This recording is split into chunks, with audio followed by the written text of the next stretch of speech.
una mujer se sentó en el trono del Papa y dio a luz en medio de una procesión. Lo que estás a punto de escuchar, no te lo contaron en el catecismo. El secreto de Roma. La mujer que llegó a ser papa. La historia de la mujer que fue papa, conocida como la papisa Juana. Roma, siglo IX. Una mujer se disfrazó de hombre y alcanzó el trono más alto de la cristiandad. Su nombre, borrado del tiempo. Esta es la historia de Juana, la papisa olvidada. Durante más de 1000 años, la Iglesia Católica ha insistido, todos los papas han sido hombres.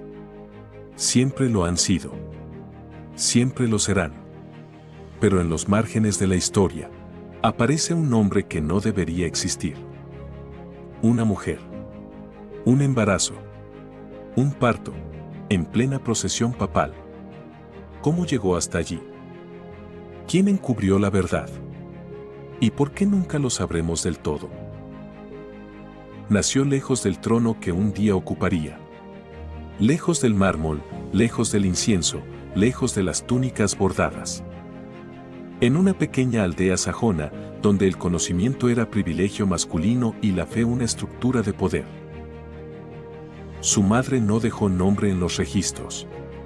Su padre, un clérigo itinerante, era severo, piadoso, a veces brutal. Fue él quien, sin proponérselo, sembró la chispa. En su casa había libros, textos latinos, glosas teológicas, cartas de los padres de la iglesia. Palabras que Juana no debía leer. Pero leyó. Primero en secreto, luego con desesperación. Sus ojos recorrían los pergaminos como un sediento el agua. Ella no buscaba a Dios. Buscaba sentido.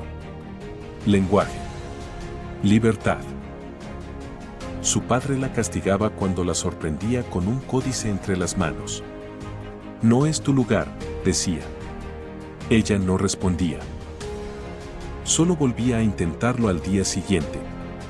Una noche, mientras las llamas de la chimenea palpitaban como un corazón, Juana escuchó hablar por primera vez de Atenas. De una escuela. De un lugar donde la sabiduría aún era cultivada como una vid sagrada. Un sueño imposible para una mujer. Salvo que dejara de serlo. La peste se llevó a su hermano mayor. El único hijo varón. Juana lloró. Pero no solo por la pérdida, sino porque entendió que ese cuerpo muerto era su pasaporte. Tomó sus ropas, su nombre, su tono de voz. Se vendó los pechos. Bajó la mirada. Y partió. Así nació Johannes Anglicus. Llegó a Atenas disfrazada de discípulo. Luego de maestro. Allí, donde los debates aún giraban entre el alma y el cuerpo, entre Aristóteles y San Agustín, Juana demostró lo que nadie esperaba de un hombre joven: sabiduría templada, lógica rigurosa, fe sin fanatismo. Su intelecto era limpio como un cuchillo. Y como todo lo afilado, cortaba profundamente. Sus palabras la llevaron a Roma. Primero como predicador menor. Luego como médico de clérigos. Y finalmente como consejero silencioso de los grandes. Nunca alzaba la voz, pero nadie dejaba de oírla. A veces, en las pausas de un concilio, hablaba de la gracia como si pudiera tocarla. De la fe, como si doliera. Y así, sin familia, sin padrino, sin linaje, fue propuesto como papa. La iglesia estaba fracturada, debilitada, hambrienta de orden. Su elección fue rápida. Extraña. Como si un susurro hubiera guiado las manos de los cardenales. Y entonces, lo impensable, Johannes Anglicus se convirtió en papa. Juan VIII, el pontífice de la razón. El reformador sin escándalos. El erudito incorruptible. Pero dentro de su sotana, el tiempo seguía avanzando. Porque la verdad más antigua del mundo, la del cuerpo, no podía ser ignorada para siempre. Juana estaba embarazada. No fue por descuido. Tampoco por locura. Hay quienes dicen que fue amor. Otros, que fue necesidad de saberse humana, más allá del mármol y la máscara.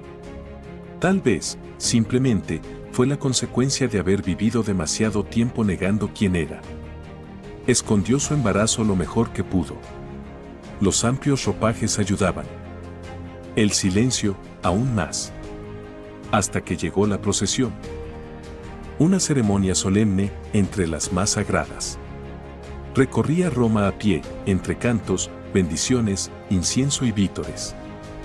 Juana, el Papa, avanzaba montado, rodeada de clérigos, mirando al pueblo con la calma de quien se ha despojado de sí. Y entonces, su cuerpo la traicionó. O quizás, simplemente, habló. Un gemido. Un espasmo. Una caída. Y en medio de la calle, delante de Roma y del mundo, el Papa dio a luz a un niño. Dicen que hubo un segundo de silencio eterno. Que el pueblo creyó ver un milagro. Que los cardenales huyeron como si hubieran visto al diablo. Que un soldado dejó caer su espada y murmuró: la verdad nos ha encontrado. Juana fue capturada. Su hijo, arrebatado. Sus ropas rasgadas. Su rostro, visto por primera vez como era, el de una mujer. Nunca hubo juicio. Solo castigo. Un castigo tan absoluto que no dejó cuerpo, ni tumba, ni epitafio. Solo un vacío. Entre León IV y Benedicto III, el Liber Pontificalis, la lista de todos los papas, guarda un silencio de 2 años. No se explica. No se discute. Pero entre esos nombres, está el hueco. El hueco que fue Juana. Años después, se instauró una nueva tradición. Los papas elegidos debían sentarse en una silla de mármol perforada, la sedia estercoraria, y permitir una verificación física de su virilidad. Un ritual grotesco que nadie explica abiertamente, pero que aún hoy genera preguntas. ¿Por qué se hacía? ¿A quién temían? La respuesta, siempre, apunta al mismo fantasma. Juana fue borrada. Pero su historia sobrevivió. En manuscritos de monjes herejes. En leyendas de aldeas germánicas. En esculturas antiguas de mujeres con tiara, rebautizadas como alegorías. En el susurro que recorre los pasillos del Vaticano cuando nadie escucha.